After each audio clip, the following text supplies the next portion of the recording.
नमस्कार। BCom part first के एबीएसटी विषय के पेपर व्यावसायिक सांख्यिकी यानी बिजनेस स्टैटिस्टिक्स के संबंध में जो टॉपिक इस वीडियो में हम पढ़ेंगे वह है मध्यका पर आधारित अन्य माप, other measures based on median. मध्यका के सिद्धांत पर आधारित अन्य माप एक समंक श्रेणी को मध्य का दो बराबर भागों में विभाजित करता है और इसी सिद्धांत के आधार पर समंक श्रेणी को 4, 5, 8, 10 तथा 100 बराबर भागों में विभाजित किया जा सकता है। इसके अंतर्गत जो माप हैं वह हैं चतुर्थक यानी क्वार्टाइल्स, जो श्रेणी को 4 भागों में बांटते हैं। फिर है पंचमक, क्विंटाइल्स, जो श्रेणी को 5 भागों में बांटते हैं। उसके बाद अष्टमक, ऑक्टाइल्स, जो श्रेणी को 8 भागों में बांटते हैं। इसके बाद दशमक, जो श्रेणी को 10 भागों में बांटते हैं। और शतमक यानी परसेंटाइल्स, जो श्रेणी को 100 बराबर भागों में विभाजित करते हैं। तो इस प्रकार से ये कुछ माप हैं जो मध्यका के सिद्धांत पर आधारित है। अनेक भागों में विभक्त करने वाले मूल्य होने के कारण इन्हें विभाजन मूल्य यानी पार्टीशन वैल्यूज भी कहते हैं। समंक श्रेणी के अंतर्गत इनकी गणन क्रिया मध्यका के सिद्धांत पर ही आधारित होती है, यानी जिसे मध्यका की गणन क्रिया का ज्ञान है या नॉलेज है वह आसानी से इन सभी माप को ज्ञात कर सकते हैं, इनकी गणना कर सकते हैं। सामान्यतः जो चतुर्थक है, तो किसी श्रेणी में चतुर्थक है उसमें 3 चतुर्थक ज्ञात किए जाते हैं। पंचमक है उसमें 4 पंचमक ज्ञात करते हैं। अष्टमक में 7 अष्टमक ज्ञात किए जाते हैं। और दशमक है वह 9 दशमक श्रेणी में ज्ञात किए जाते हैं। और शतमक 99 शतमक है वो किसी श्रेणी में समंक श्रेणी में ज्ञात किए जाते हैं। इसमें सामान्यतः जो दूसरा चतुर्थक है और चौथा अष्टमक है, 5वां दशमक और 50वां शतमक है, ये मूल्य मध्यका के बराबर ही होते हैं। अतः इन्हें ज्ञात करने की आवश्यकता नहीं होती है, क्योंकि इनके मूल्य मध्यका के बराबर ही होता है। यानी श्रेणी का दूसरा चतुर्थक, चौथा अष्टमक, 5वां दशमक तथा 50वां शतमक है, इनके मूल्य मध्यका के एकदम बराबर होते हैं। अतः इन्हें ज्ञात करने की आवश्यकता नहीं होती है। इसके अंतर्गत जब इनकी गणना की जाती है तो गणन क्रिया बिल्कुल मध्यका के ऊपर ही आधारित है। जिस प्रकार मध्यका की गणन क्रिया अलग अलग श्रेणियों में की जाती है, जैसे व्यक्तिगत श्रेणी में, खंडित श्रेणी में और एक खंडित श्रेणी में, उसी प्रकार से वही प्रक्रिया इसमें अपनाई जाती है। कुछ थोड़ा सा अंतर इसमें, क्योंकि ये अलग थोड़े से माप हैं, अतः कुछ गणन क्रिया में फर्क आता है, वो हम आगे इसमें देखते हैं।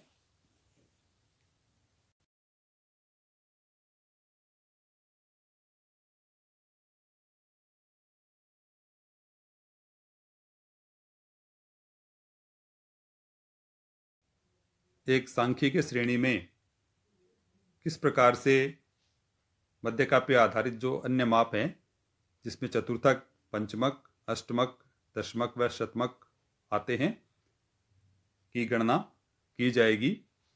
जैसा कि मैंने पहले बताया कि यह माप है मध्यका पर या मध्यका के सिद्धांत पर आधारित हैं। तो मध्यका की जो गणना विधि है वही इनकी गणना का भी आधार होगा। अगर मध्यका की गणना विधि भली प्रकार या अच्छी प्रकार से किसी को ज्ञात है तो उसे इन मापों की गणना करने में कोई कठिनाई नहीं होगी। तो आइए हम देखते हैं कि इनकी गणन क्रिया है वो किस प्रकार से की जाएगी। इसके लिए आपके सामने एक टेबल है। इस टेबल में प्रत्येक श्रेणी में जो फॉर्मूले यूज किए जाते हैं उनके बारे में बताया गया है। जो कैलकुलेशन की प्रोसेस है वह एकदम मध्यका के जैसी ही होगी, यानी चाहे श्रेणी व्यक्तिगत हो या खंडित हो या अखंडित हो, सर्वप्रथम हम श्रेणी को क्रम से व्यवस्थित करेंगे, अरेंज करेंगे, आरोही या अवरोही क्रम में, असेंडिंग या डिसेंडिंग ऑर्डर में। जैसे देखिए टेबल में सबसे पहले प्रथम चतुर्थक यानी चतुर्थक के बारे में बताया गया है। तो जैसे कि आप जानते हैं चतुर्थक के अंतर्गत हम 3 चतुर्थक के माप ज्ञात करते हैं, Q1, Q2 और Q3। अब Q2 है यानी क्वार्टाइल का संकेताक्षर है वो Q, कैपिटल Q है, तो Q2 है वह मध्यका के बराबर ही होता है, अतः उसे ज्ञात करने की आवश्यकता नहीं होती। अतः हम यहाँ पर 2 माप ज्ञात करेंगे चतुर्थक के यानी क्वार्टाइल्स के, Q1 और Q3। तो व्यक्तिगत श्रेणी और खंडित श्रेणी में किस प्रकार से Q1 की गणना की जाएगी, देखिए आप जानते हैं कि मध्यका है वह श्रेणी को 2 भागों में बांटता है, तो वहां पर हम जो फॉर्मूला था उसको हम 2 से डिवाइड करते थे, 2 से विभाजित करते थे। चतुर्थक है वह 4 भागों में बांटेगा किसी श्रेणी को, तो यहाँ पे हम उसमें 4 से डिवाइड करेंगे, 4 का भाग देंगे।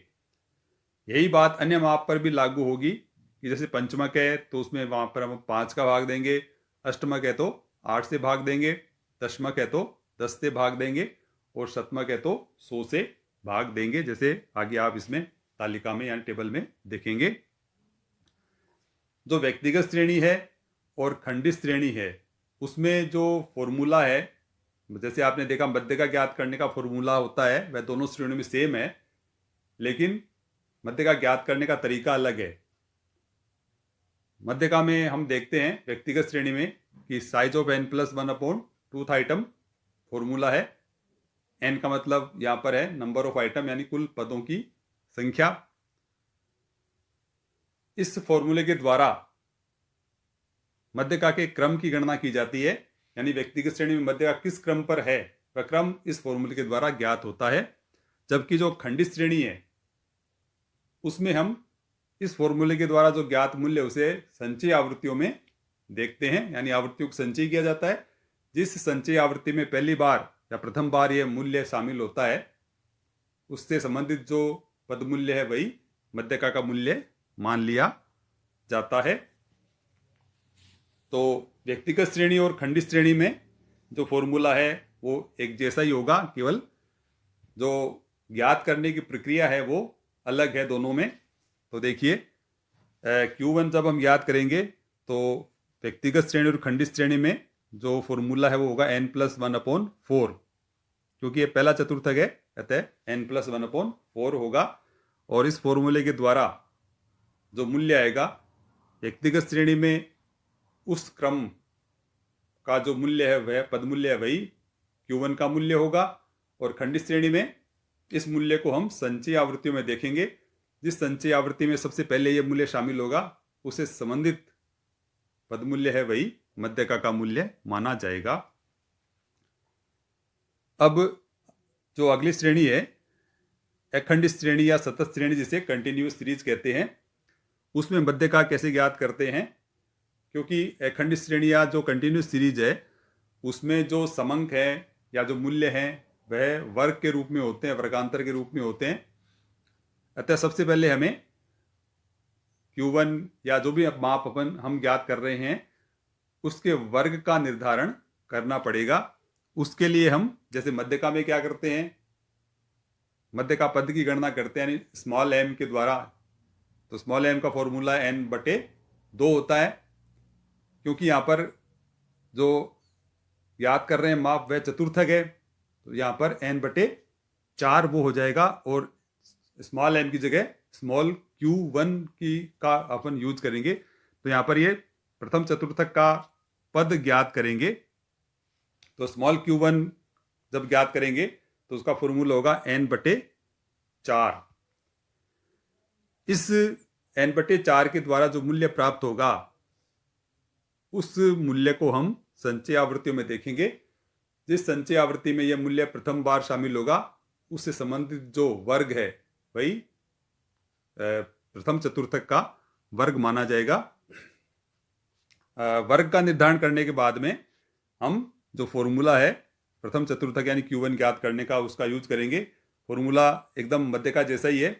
जैसे मध्यका में फॉर्मूला होता है L1 plus i upon f into small m यानी मध्यका पद माइनस सी। यहाँ पर फॉर्मूला हो जाएगा L1 plus i upon f into यहाँ पर स्मॉल Q1 माइनस सी हो जाएगा। यानी जो चतुर्थक का प्रथम चतुर्थक का पद है वो पदमूल्य यहाँ पर हम लेंगे। इसी प्रकार जब हम तृतीय चतुर्थक ज्ञात करेंगे तो यहाँ पर Q3 स्मॉल Q3 ज्ञात करेंगे तो इसको हम 3 इंटू एन बटे 4 कर देंगे। यानी जो n है उसको 3 से मल्टीप्लाई कर देंगे। तो जैसे कि मैंने बताया व्यक्तिगत श्रेणी खंडित श्रेणी में भी n+1 है उसे 3 से मल्टीप्लाई करेंगे फिर 4 से भाग देंगे।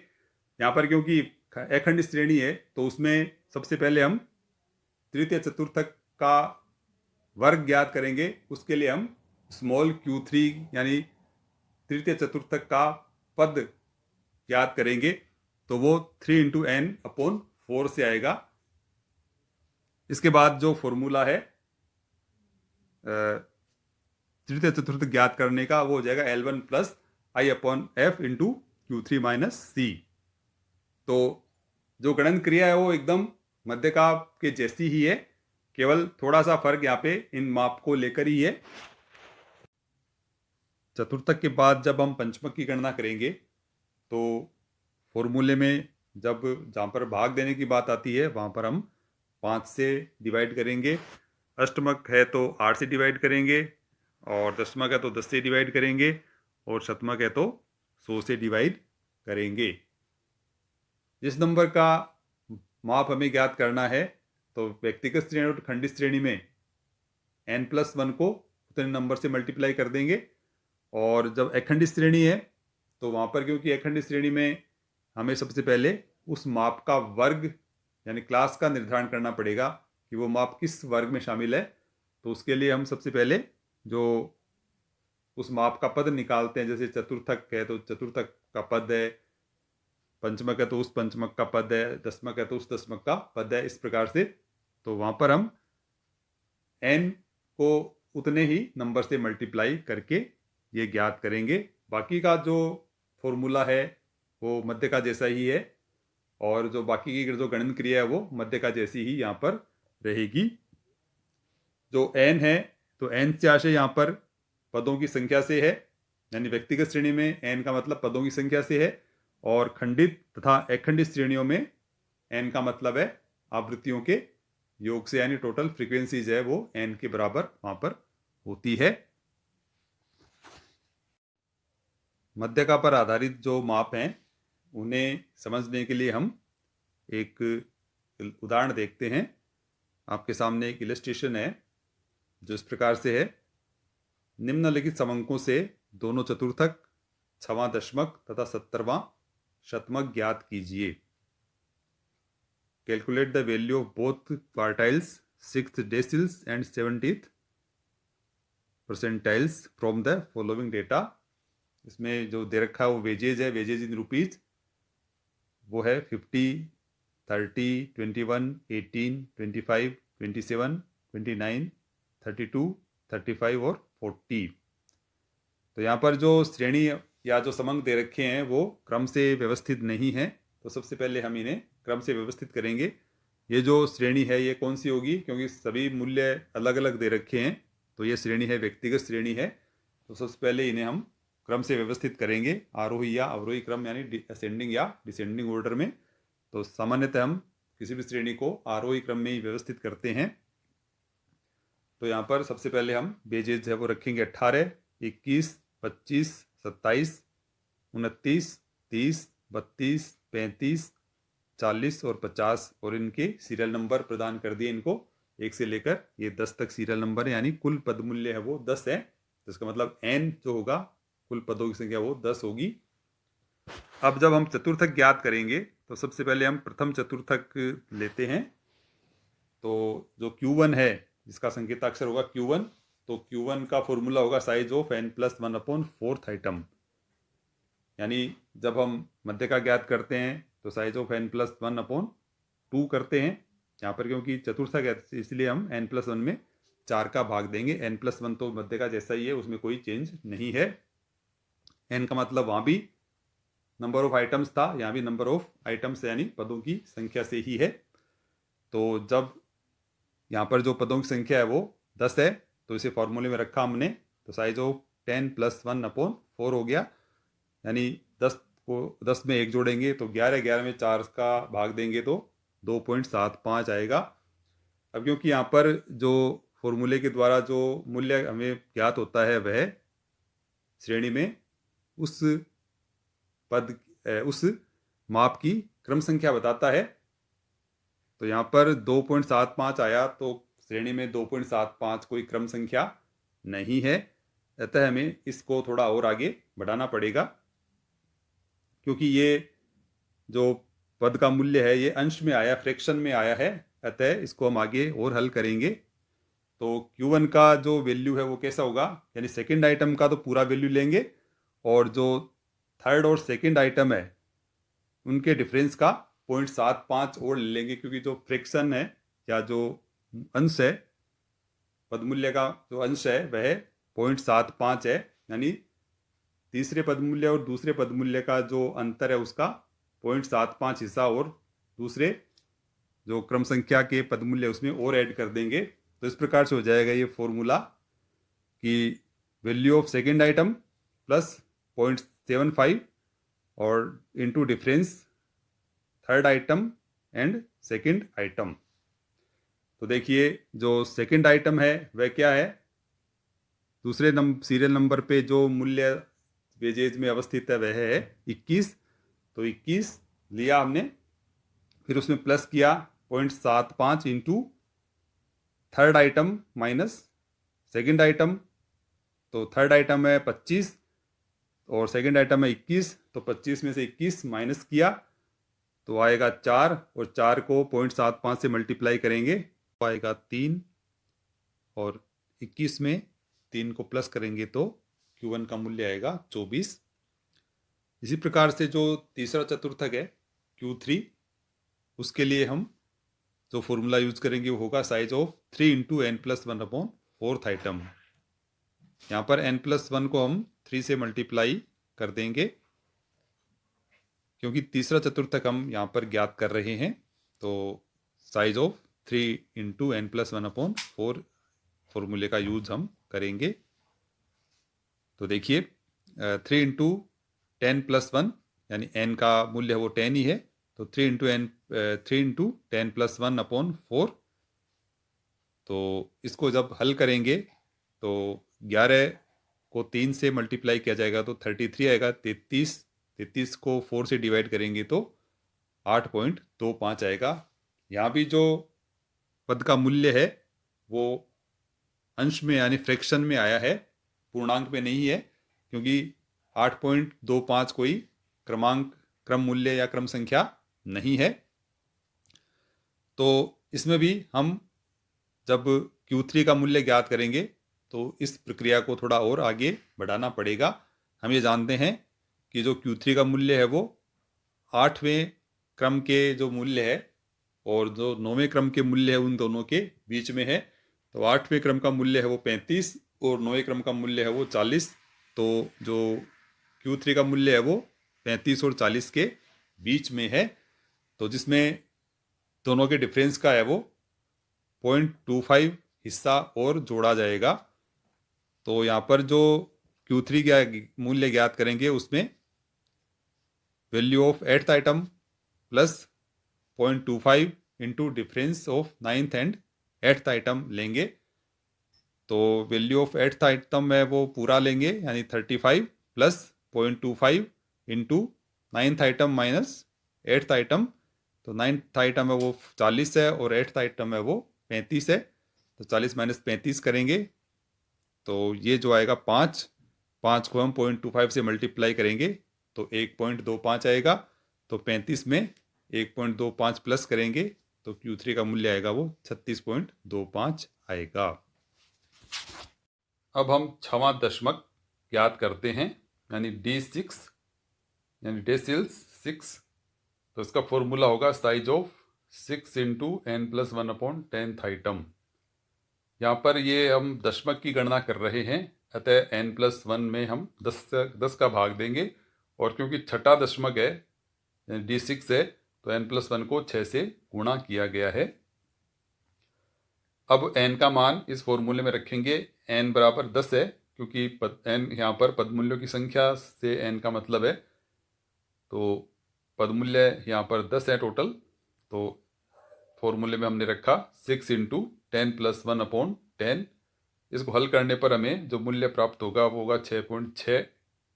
तो ये जो 6.6 है ये क्रम संख्या है D6 की, यानी 6.6 के क्रम पर जो मूल्य स्थित है वो D6 का मूल्य होगा। लेकिन क्योंकि क्रम संख्या में 6.6 का कोई क्रम नहीं है, या तो 6 नंबर है या 7 नंबर का मूल्य है, तो हमें ये पता है कि जो D6 का मूल्य होगा वो छठे और सातवें आइटम के बीच में स्थित है।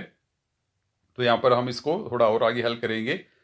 तो यहाँ पर जो छठा आइटम है वो तो पूरा लेंगे, और 0.6 वाला हिस्सा है वह हम सातवें आइटम में से छठे आइटम के मूल्य को घटा देंगे, और उसका फिर 0.6वां भाग है वो लेंगे। तो देखिए आगे इसको हल किया तो 30 + 0.6 इंटू 32 - 30, तो 7th आइटम है। अब देखिए कि जो 7th आइटम का मूल्य है वो है 32, और जो 6th आइटम है यानी 6th सीरियल नंबर पे जो मूल्य स्थित है वो 30 है। तो 32 - 30 किया तो वो आया 2 को 0.6 से मल्टीप्लाई किया तो 1.2 प्राप्त हुआ। 1.2 में हम 30 जोड़ देंगे, तो जो 31.2 है वह D6 का मूल्य आएगा। इसी प्रकार हम आगे अगला जो माप है वह 70वां शतमक ज्ञात करेंगे, यानी P70 यानी परसेंटाइल 70। तो शतमक क्योंकि श्रेणी को 100 भागों में बांटता है, अतः यहाँ पर n+1 में 100 का भाग दिया जाएगा, और 70वें नंबर का शतमक है, अतः n+1 को 70 से मल्टीप्लाई कर दिया जाएगा। तो देखिए उसी प्रकार हम n का मान रखेंगे इसमें, तो n+70 इंटू n+1/100 करेंगे। यहाँ पर इसको n+1 को जोड़ के बताया नहीं गया है, सीधे 11 कर दिया गया है, यानी n का मान है वो 10 है, 10 में 1 जुड़ा तो वो आया 11, तो n+1 है वो उसका मूल्य 11 आता है, और 11 को 70 से हम गुणा करेंगे तो ये 770 होंगे। 770 में 100 से भाग देंगे तो 7.70 मूल्य हमें प्राप्त होगा। ये जो मूल्य है ये 7.70 ये है P70 की क्रम संख्या है, यानी इस क्रम संख्या पर जो मूल्य स्थित है वो P70 का मूल्य होगा, क्योंकि क्रम संख्या में कोई 7.70 का कोई क्रम नहीं है। अतः हमें यह पता है कि जो P70 का मूल्य है वह 7वें और 8वें क्रम के जो मूल्य हैं उनके बीच में स्थित है। तो हम यहाँ पे 7वां आइटम का मूल्य तो पूरा लेंगे, और फिर जो 8वें आइटम है का मूल्य है उसमें से 7वें आइटम का मूल्य घटाकर उसको 0.7 से मल्टीप्लाई कर देंगे, यानी उन दोनों के डिफरेंस का 0.7 हिस्सा है वो और इसमें ऐड कर देंगे। तो यहाँ पे देखिए जो 7वें नंबर का जो मूल्य है, 7वें क्रमांक नंबर पे जो मूल्य स्थित है वो 32 है, और 8वें नंबर पे है वो मूल्य है 35। तो हम यहाँ पर 32 तो पूरा लेंगे, तो 32 + 0.7 इंटू जो 8वें आइटम का मूल्य 35 है, तो 35 में से 7वें आइटम का मूल्य 32 घटा देंगे तो वो आएगा 3। तो 3 को 0.7 से मल्टीप्लाई करेंगे तो ये आएगा 2.1, और 32 में 2.1 को जोड़ा तो ये आएगा 34.1। इस प्रकार से ये 34.1 है P70 का मूल्य होगा। तो इस प्रकार से आपने देखा कि व्यक्तिगत श्रेणी में जो विभिन्न माप हैं मध्यका के सिद्धांत पर आधारित या जो विभाजन मूल्य हैं वो किस प्रकार से ज्ञात किए जाते हैं। अन्य जो भी माप हैं इसमें वो इसी प्रकार से इसी सिद्धांत के ऊपर ज्ञात किए जाएंगे, केवल वहाँ पर थोड़ा फॉर्मूले में डिफरेंस हो जाएगा भाग देने का। जैसे मान लीजिए अष्टमक है तो अष्टमक में 8 से भाग देंगे, और पंचमक है तो वहाँ पर हम 5 से भाग देंगे। आगे जो खंडित श्रेणी है और अखंडित श्रेणी है उसमें किस प्रकार से इन मापों की गणना की जाती है, ये हम अगले वीडियो में देखेंगे। धन्यवाद।